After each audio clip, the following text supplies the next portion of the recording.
My name is Voss. I'm 31 now, and I have a little photography studio in a converted garage behind a coffee shop in Asheville.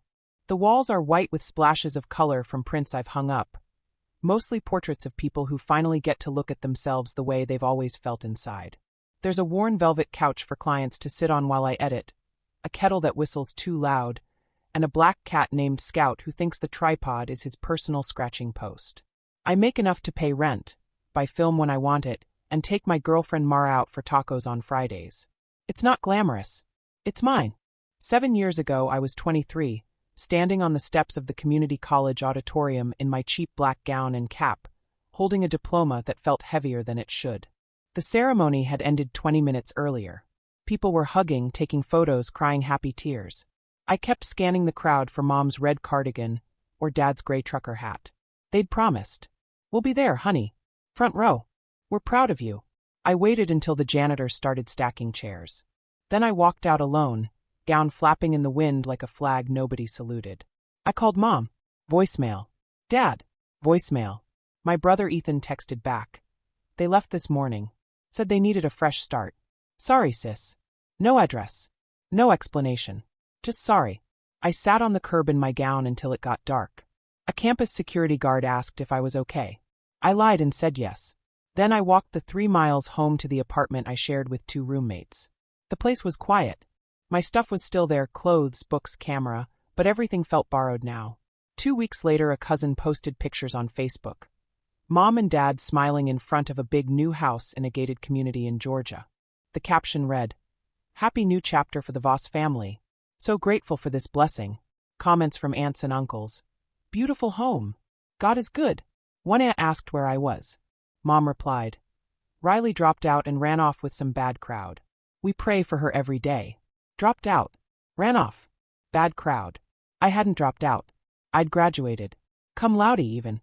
But the truth didn't fit their story, so they wrote a new one. I cried once, hard, ugly sobs in the shower, then stopped. Crying didn't pay rent. I started driving for rideshare at night. 11 p.m. to 6 a.m. picking up drunks, night shift nurses, people coming home from dates that went well or went terrible. I listened to their stories, nodded, said rough night, or congrats, when they needed it. The tips were okay. Enough for gas and instant noodles. During the day I slept. At night, when the car was quiet between rides, I taught myself photography on a second-hand DSLR I bought for $120 off Craigslist. The guy selling it said the lens was scratched. I didn't care. I drove to empty parking lots, shot streetlights, shot my own reflection in puddles, shot strangers who didn't mind. I posted the pictures on Instagram under @reallyvoss_portraits. No followers at first. Just me and the algorithm. I started offering free mini sessions to queer and trans folks I met online. No pressure, just come as you are. They showed up nervous, then left smiling. One guy cried when he saw his photo. He'd never seen himself look so strong. I cried too, quietly after he left. Word spread. Bookings trickled in. Birthday portraits. Engagement shoots. A wedding for 2 women who'd waited 10 years to say, "I do." I charged what I could. Sometimes sliding scale, sometimes trade for coffee or a home-cooked meal. The camera became my way of saying, "I see you. You're real. You matter." Then came the viral moment. A local drag queen booked me for promo shots.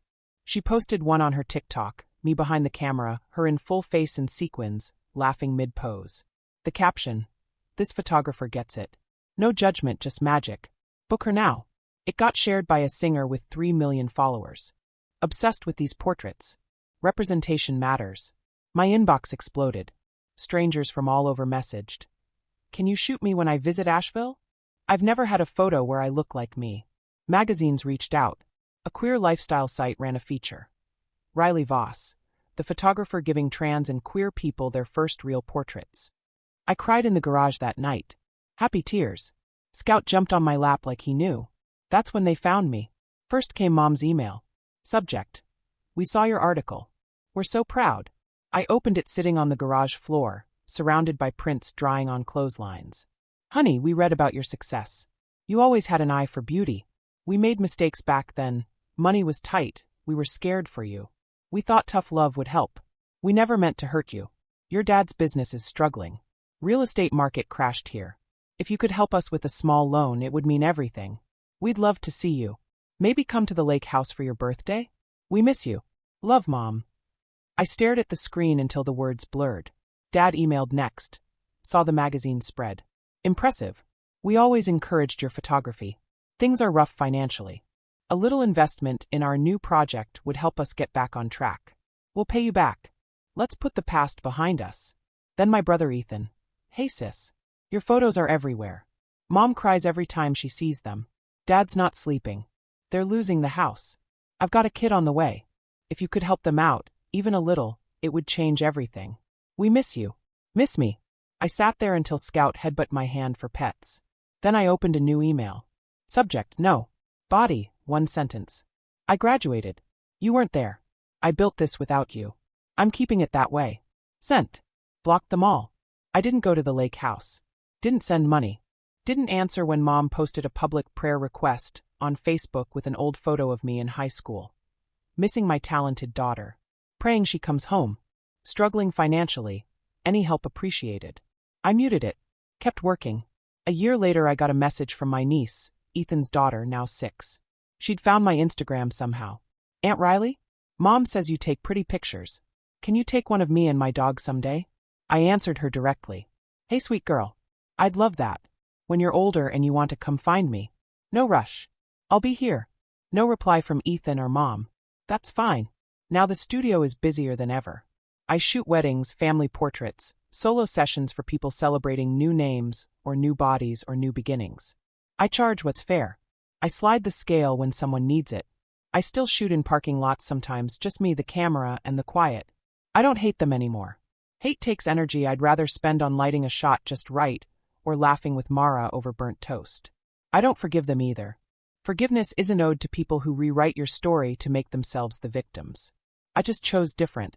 Chose the people who show up. Chose the camera that sees me clearly. Chose the life that doesn't need their approval to feel real. Sometimes I drive past the old campus. I don't stop.